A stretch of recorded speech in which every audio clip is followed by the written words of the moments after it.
தந்தை பெரியார் டிவி நேயர்களுக்கு வணக்கம்.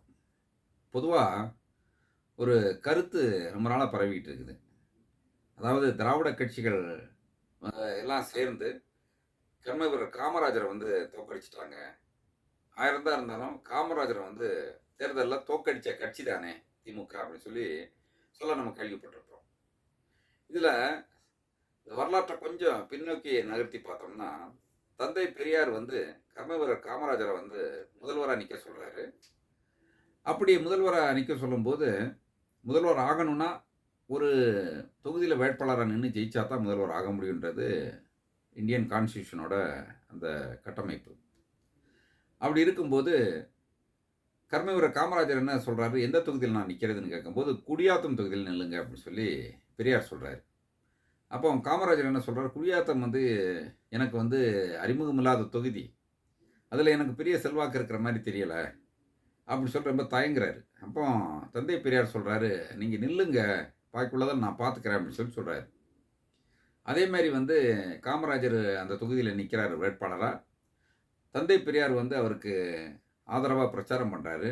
இதுல என்ன ஒரு பெரிய பெரிய அதிசயம்னா, திமுகவுல எதிராக ஒரு வேட்பாளர அறிவிக்கணும். ஆனா அறிஞர் அண்ணா என்ன பண்றாருன்னா, வேட்பாளர அறிவிக்கல.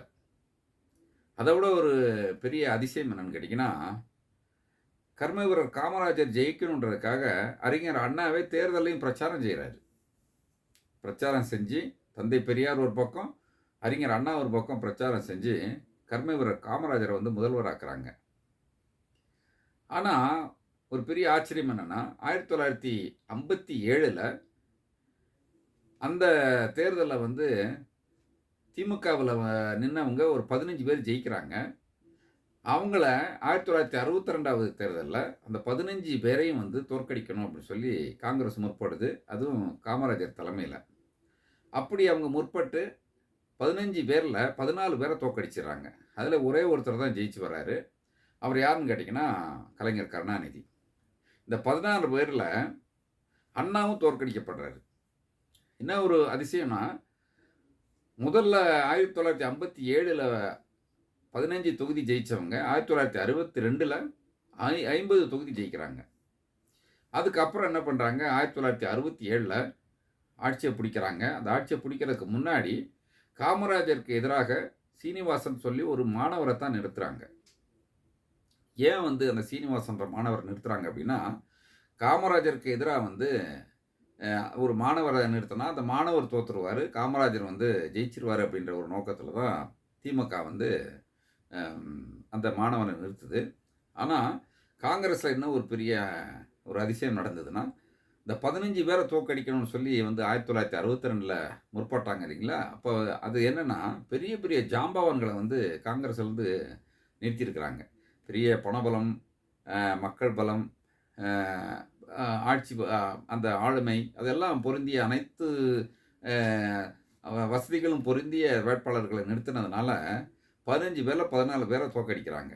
ஆனா காமராஜருக்கு திமுக அறிவிச்சது வந்து ஒரு சாதாரண மாணவன். இப்போ நமக்கு தெரியும். யார் யார தோற்கடிச்சாங்க அப்படின்னு சொல்லி. ஆனா, கர்மவீரர் காமராஜர் தோற்கடிக்கப்பட்ட உடனே அண்ணா ரொம்ப வருந்துறார்.